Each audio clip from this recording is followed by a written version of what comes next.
Oh my gosh, I am here in Australia. Can you believe it? I have arrived to the Sun MC, South Node MC, which we're going to get to that in a little bit, and also the Pluto IC. Weird, strange, eerie. We'll get to that in a second too. But before we get into today's vlog, be sure to hit the like and subscribe, and also hit that notification bell so you don't miss any future uploads, because to be honest, YouTube, the algorithm, not showing any of my videos to you guys anymore. Now, let's begin our road trip from the very beginning. If you guys remember from my previous vlog, we started over in Sydney, Australia, which to be honest is one of my favorite cities I've ever been to. It's beautiful, has everything. Coastline, harbors, beaches, trees, forests, all the greenery, but also the cosmopolitan city, the arts, the culture, the food scene. Sydney, Australia, you've got everything. So spacious and green and wide open. And as a nature girl, a Taurus sun who also likes the city, perfect melting pot for all of my needs. So we left Sydney and we started the drive up. 4 hours later, we hit Port Macquarie before then making another 4-hour drive up to Byron Bay. We settled in Byron Bay for a good week, and it was the most relaxing, peaceful spot. Now, I mentioned the Pluto moon Paran, right? Well, the next one that I didn't love so much, but it definitely was not as bad, is the Chiron node. Just a lot of stuff coming up for me again, and I didn't love it. And again, I didn't know the Parans. I wasn't tracking my map. I was just going. And then I looked back once we settled in each new location. And so once I settled in Byron Bay, I was like, wow, look at those Parans. That's exactly how I was feeling when we were making the drive up north. This is why I say latitude matters. And so by the time we got up to Byron Bay, where I have my Jupiter Uranus, the energy was just way more upbeat. I was listening to Astrology Podcast literally every day, listened to a bunch of the Astrology Podcast, Chris Brennan's podcast, just like listening to it on my walks, alone, Jupiter Uranus. I love that for astrology. And now I'm here in Coolum Beach, and I'm on my Jupiter Neptune, which is always a vibe. Jupiter Neptune, one of my favorite Parans. I love vacationing on this line. I have this line in Miami, and I've been to this line. Is it only Miami I've been to, or one other place? I think Mexico as well. But I love the Jupiter Neptune Paran. One of my favorites. I feel so damn good on the Jupiter Neptune.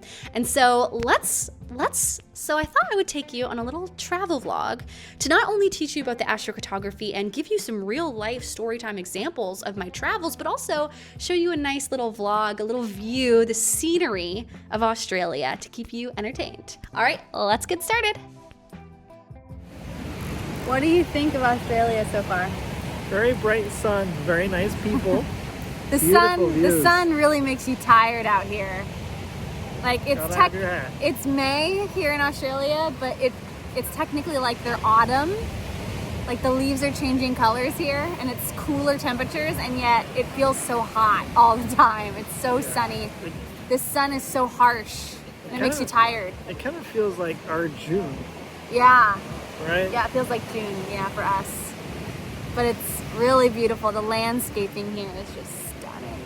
You might be listening to all these Parans and like, how do you know what each latitude means? How do you know what each Paran represents on your map? Jupiter, Neptune, Jupiter, Uranus, Chiron, nodes, Moon, Pluto. How do you know what it all means? Well, I've got a course for that. The Relocation Astrology course, my flagship signature program with dozens of hours of course material and plenty of class call replays and examples so that you can see exactly how this works. Now, I'm not going to give you all the Paran meanings, and trust me, there's a lot of them for free because, hey, I need to be paid and I've worked hard for all my knowledge. So if you want to learn from me and take my course, the Relocation Astrology course, click the link down below. It's epic.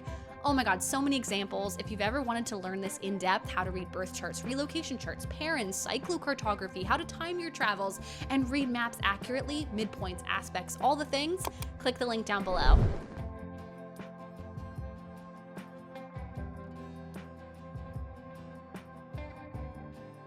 Okay, so the Pluto IC has been eerie, to say the least. Like, there's this weird, quiet strangeness about being here, and I never really could understand what that Pluto IC line is really like, because the Pluto IC line is one of those lines that people often feel a strange calling toward, like there's some sort of calling. People often move to the Pluto IC line, and I am curious if there is a past life connection with the Pluto IC line, if any of you believe in past lives, this is just one of those lines that I've noticed a lot of people describe it as, I feel like I've lived there before. And Australia has definitely always been one of those places for me personally. I've always felt such a deep calling to the land here. There is just something really magical about the land here in Australia. And I swear to God, the land here has healing powers. And I was actually talking to a friend, Divya, who's going to be on the podcast, and she was telling me how the land in Byron Bay specifically was known back in the day to have healing powers. It was a place where women could safely give birth and become mothers, and the land is just very nurturing for people. And definitely felt that in Byron Bay and all across here. I also just want to say this south node on my midheaven, there's just been no interest in working on this line, no interest in showing up on social media, posting things online about my life, about my work. Like, I've just been much more focused on my own family, my in-laws, my mom. I've been calling my in-laws and my mom multiple times on this trip, which is, not something I usually do. To each their own, but I personally am not a family-oriented person at all. I grew up an only child, wanting to do my own thing. I used to hop on trains and go travel places when I was just like 15 years old. I would go to a nearby town and spend the day at a cafe.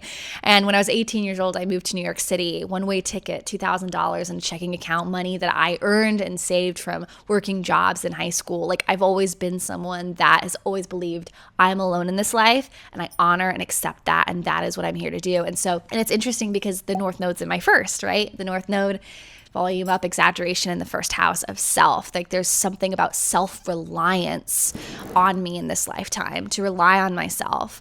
But here in Australia, the North Node moves to the fourth house on the IC, and I'll include the relocation charts here so you can see as well. There's just been so much more focus on my family and keeping in touch with my family, and also reaching out to my friends. A lot of phone calls with my friends, my mom, my in-laws, like I said, focusing on my relationship with my husband, just a lot less emphasis on me, my career, what people think about me, the internet, just who cares? Like, I just apathy, carelessness toward what people think. Like, my reputation, MC. The MC is your midheaven in astrology, right? It's your public image, your reputation. How do people perceive you? There's just this been energy of like rebellion. Like, I just don't give an F. And Uranus is also currently transiting over my sun. And I've talked about this in this video on one of the most surprising transits, the Uranus transit. I made a whole video about this. But as I'm here on my sun line, Uranus is exactly on my sun, exactly by degree. My sun's at 26 degrees, Uranus is at 26 degrees Taurus. And I'm just hit by this rebellious energy here, and it's just been really fun and really refreshing.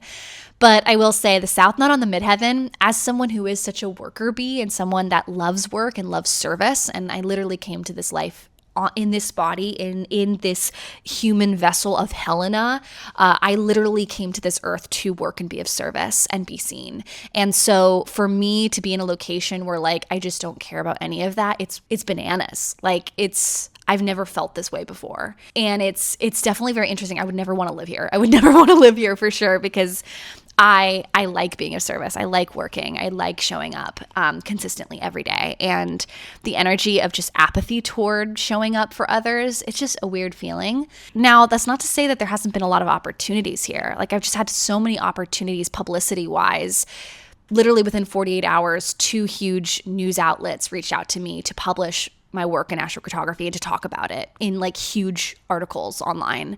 Literally I got one email less than 24 hours. I woke up at like 4 o'clock in the morning and I had an email in my inbox. The next morning, same thing happened again. And I will go much more in depth about all of this on my podcast, but just a couple of stories that I wanted to share with you about my time here in Australia and how it's been really interesting, this eerie strangeness that Jim Lewis talks about with the Pluto IC line. It absolutely has been strange and eerie here, and I'll go more in depth on that in the podcast as well. But I am currently in Coolum Beach on the Sunshine Coast of Australia, and we were supposed to go skydiving this morning, but the wind and the rain has stopped us from skydiving today. So we're going to be doing that not tomorrow, but the next day. I'm finally taking Alex skydiving. I've gone skydiving, I think 4 or 5 times. I think this might be my 5th time skydiving. I skydived on my 18th birthday. I skipped class on my 18th birthday, and I drove up to Lake Elsinore summer, went skydiving. I went skydiving on Martha's Vineyard. A couple years later, I skydived over Moab in Utah. And so is this my 4th or 5th? No, there was one other time. I can't remember it. This should be my 5th time skydiving. So Alex is nervous, but I told him it's like not at all scary. The scariest part of skydiving is actually when you're hanging out over the side of the airplane and you're looking down. That's the scariest part. The free fall is the funnest part, and it lasts like 10 seconds, 15 seconds. It's super short. And then the easiest, most fun part is the paragliding, but paragliding is like super easy and fun and doesn't feel scary at all. So the whole experience is so short, but it's one of those bucket list items that Alex has always wanted to do. And I was like, well, we're in Australia. We might as well do it here. This is one of the best places in the world to go skydiving. So we're skydiving in a couple days. I'll also include some links to our Airbnbs that we've been staying here in Australia. We stayed right on the most beautiful beach, Wadagos Beach, which has dolphins literally right outside our window. We just see dolphins, a pod of dolphins every day swimming on the coastline really close to us because this is where they live. They reproduce, they raise their young literally in that spot where we were staying. And every day we would wake up to see a ton of rainbow lorikeets outside of our window right on this tree. And it's so interesting because I was talking to the Airbnb host about them. They mate for life, and they live in pairs. So there'll be 2 of them. They mate for life, and they're very territorial. Every time I would see a new bird come into the tree, like a different type of bird, they would get very feisty, and they're very loud too. They would just talk all day long.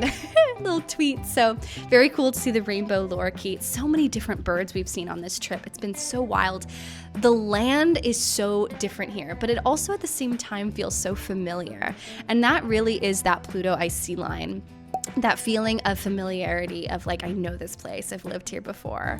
This feels so like remembrance. I would never want to live here. And I think the question I always get when I travel is, would you want to live there? And no, just because I like a place does not mean I would want to live in a place. One of the things I don't like about Australia is you feel really removed here. Like it feels very away from the rest of the world. Most of my clients are in the US. The majority of my audience is based in the US. And so I'm often thinking about them, their time zone, and also creating content based on the US because that's where my market is and where my clients are. And then some of my other clients are in Europe.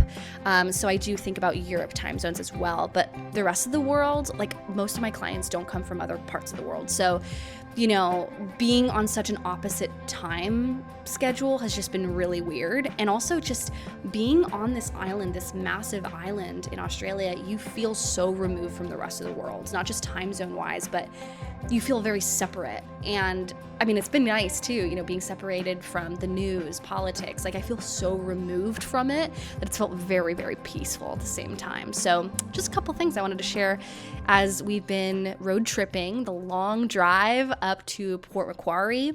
Now, I should mention there were some really difficult Parans that I crossed that I didn't know what the Parans were when we drove up. I was just kind of testing how I was feeling, seeing what the vibe was.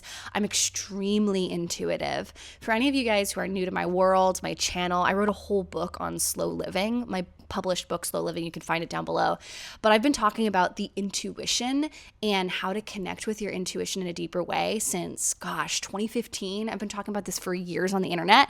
And so many people find me for the first time talking about astrology, and they it's almost like they think I'm not into the intuition, or not into the intuition, but people think that I don't trust my instincts or trust my inner voice. And it's interesting because that's the thing that I've known longer than astrology or astrocartography. Having a strong channel and connection with my intuition, my inner voice. And by the way, a lot of people think that it's very hard to differentiate the mind between the inner voice. It's not at all. It's actually very easy to tell the difference. And I talk all about this on my second channel. I have a second YouTube channel called Helena Woods. I'll include it here. But if you want to, follow my journey from the beginning online on YouTube, where I've talked about the intuition, I've talked about the inner voice, I've talked about energy, I've talked about how to trust yourself, to be your own guru, be your own guide, be your own influence, and stop looking at other people to satisfy that part of you that you're looking for, because you are it. You are your own guide. I should make a whole video. This will be a whole podcast episode.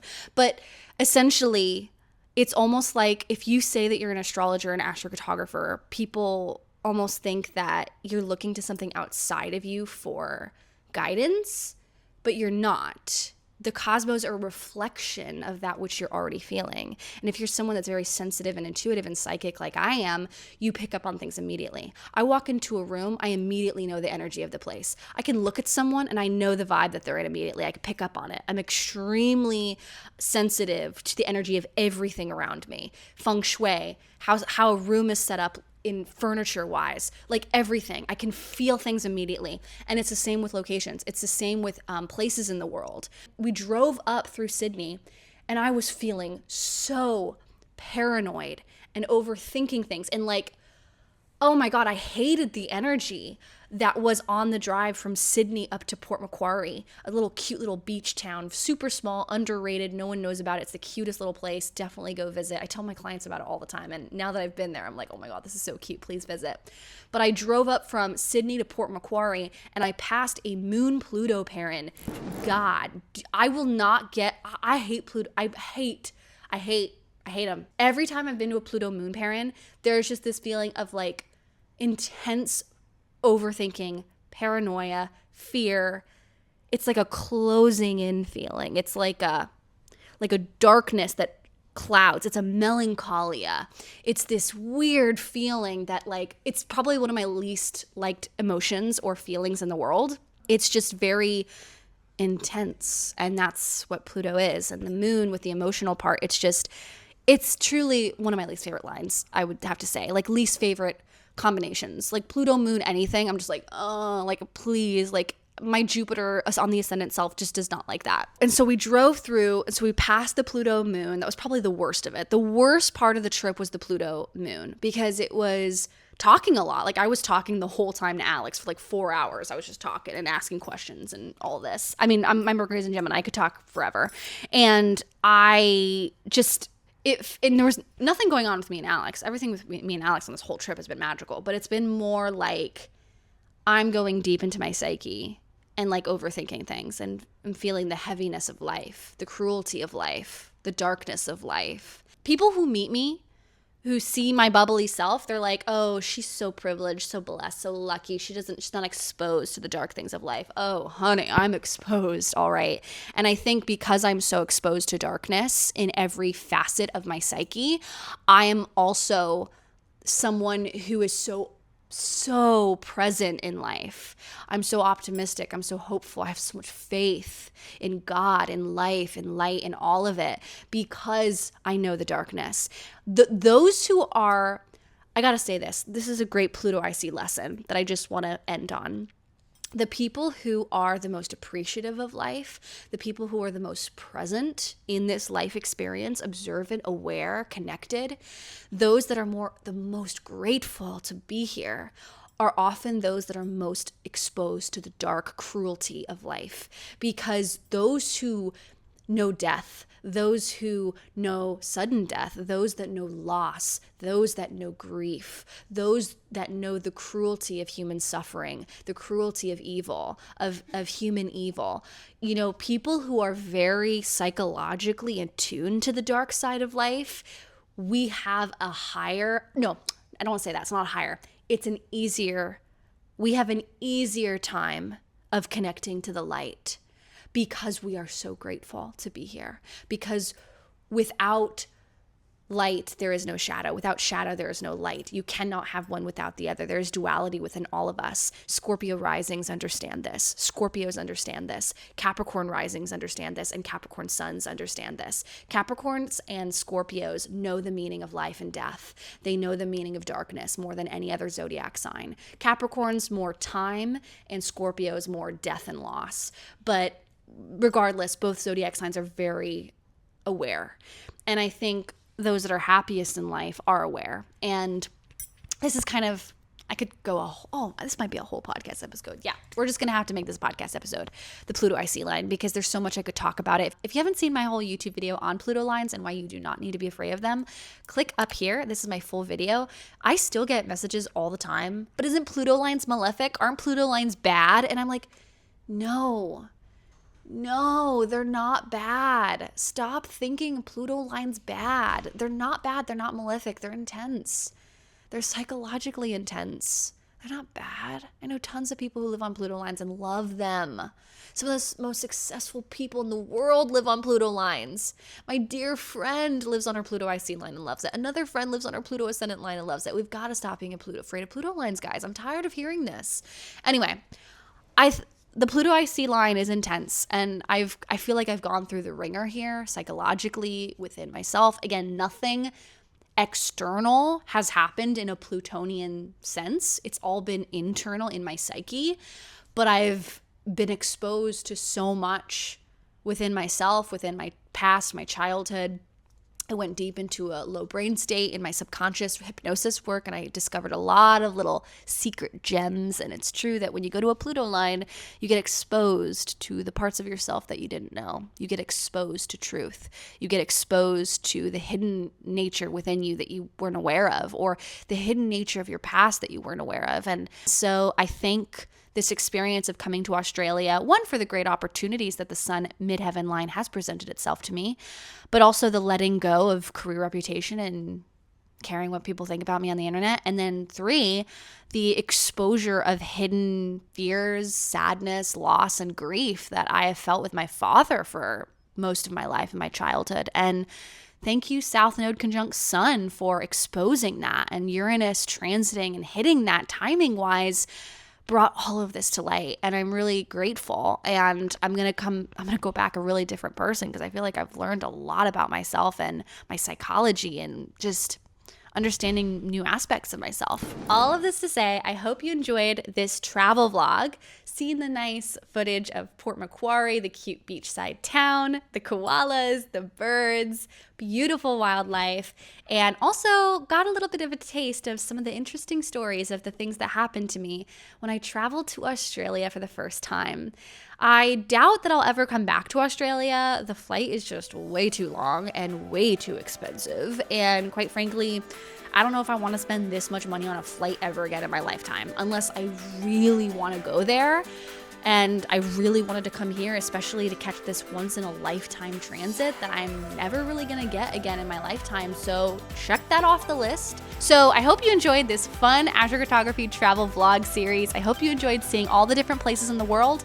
We've got over 34 vlogs in the playlist. So if you ever want to go back in time and see younger Helena over the years traveling, doing astrocartography, you can always see those vlogs down below. But I, for one, am growing up and becoming, I don't want to say I'm becoming different, but I just feel different. And I feel I'm about to turn 31 in a couple weeks, and I just feel like time to focus on a different angle of astrocartography. I'm always testing and playing and curiously playing with different angles, and that's what I'm going to be doing next. A new angle of how I'm going to show up here on YouTube to bring this knowledge, the power and importance of locational astrology to you, wherever you are in this great, beautiful, big world. But the astrocartography vlog series coming to an end. So let me know down below in the comments, what was your favorite vlog from the series? What vlog in my series did you most enjoy? I'd love to hear from you down below in the comments. I hope you have a magical day. Happy astro travels. Bye.